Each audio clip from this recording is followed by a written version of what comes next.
Ka tala whātu I se whapopongo Tala Fou le radio Samoa I tala mai Ausetalia.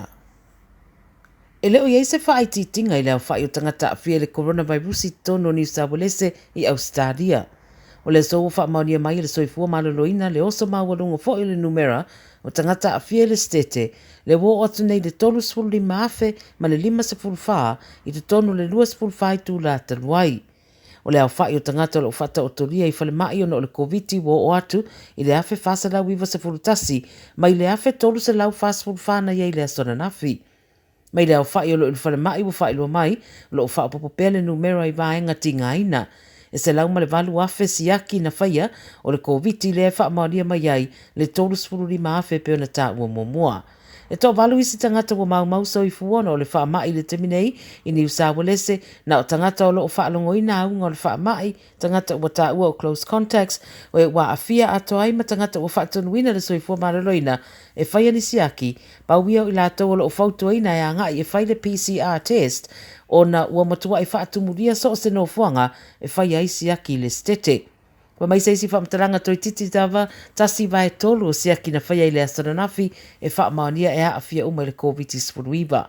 Wha iloa le ofisa siri o le soifua maraloina New South Wales o le whaia o tūranga wha pea le taumate wa nāti ai le numero sa o tangata e a fia I le wha mai I te tono le stete. O le teminei wa whaise tuai o le maua mai o tali o siaki po test results e whaia Ono le to tele o tangata wa whaata teleina fo I le sioti po le tau sa iria o ni rapid antigen testing kit e whaia I lava le tangata ia lana siaki. O whai loa inisi o pengata whai rangi wo o atu le tau o le testing kit lea e tasi I le se lau 5 sefulu online e na o le sefulu 5 tā la pe titi ane foi sa mahasani o na whaata wai le whaletala vai.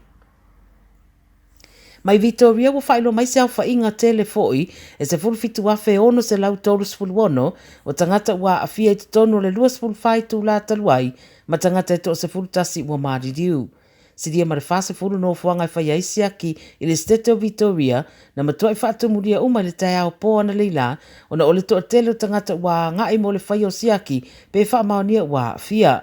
Wali putia mai le matua I mana o mia o ta wala le wharamai me le pone ma o lau whainga o pito I maualunga le wa iei Victoria talo na afia I le pandemic. Wo o atu lau whai o tangata o whata o todia I le wharamai le COVID se furuiva I le 5 se lauiva se furutasi I te tonu lava I o Victoria ma le toa 5 se furutolu o lo I le ICU. E tolu afe ono se lau se fuluono wa ese ai le a whainga wa iei nei mai le asona nafi ma ua wha ailoa mai ua matua I whainga tā e no fuanga o lo whaia isiaki o na wha tonu le maua lunga o le numero o tangata uanga I atu mo le whaia o siaki ia wha pe fo I la tolo o sa iri fisosoani mo tongo fitinga. Wa matana wa iere le aioni o loa I lunga o whata o whale o loa e mai se supermarketi New South Wales mai isi vaenga o Ausetalia. E talitonu wina o le whaatupula ia o le au whai o tangata a fia le wha mai, le watu wa ia I le tūlanga lea, mai le na o New South Wales o loo wa ai. O se tasi supermarket tele Ausetalia o Coles, na o lata wha iloa le pokarame le Sunrise, o toa tele le au whainga ruenga wa a fia le COVID-19 sfuluiva, ma le mafua anga lea, o na o le toa tele fo i lato o ave loli, ma I lato e whaafuina kiliva, e mai se fo I lato e ngā lue te tono whalu loa. Wa wha marosia le wha anofo sea o le to tele e le ngata na ua afia le wha mai ia po avea fo o se close contact o e ua afia ma mana o miai o na wha anofo sea e whaatari ai siaki wa whaia. Whai mai le pule o Coles o se rui tau tele wa whengai nei ma lātou e mai se le tele o cases o le Omicron ua afia ai le tunu. Ta ua le li pule o le wha le tonu e le mafua mai se wha ititi o le sapalai o loa ai o le awina mai o loa matu ina atu I lunga o whata o whale o loa o I ua matua I whai titi ai le au whai ngā luenga. Lo li putia o le atu langa o le ai pēr moni nai vai yaso o tādi ai le toi fo I o le toi tele le au whai ngā luenga I ngā luenga pe amara losi mai le COVID.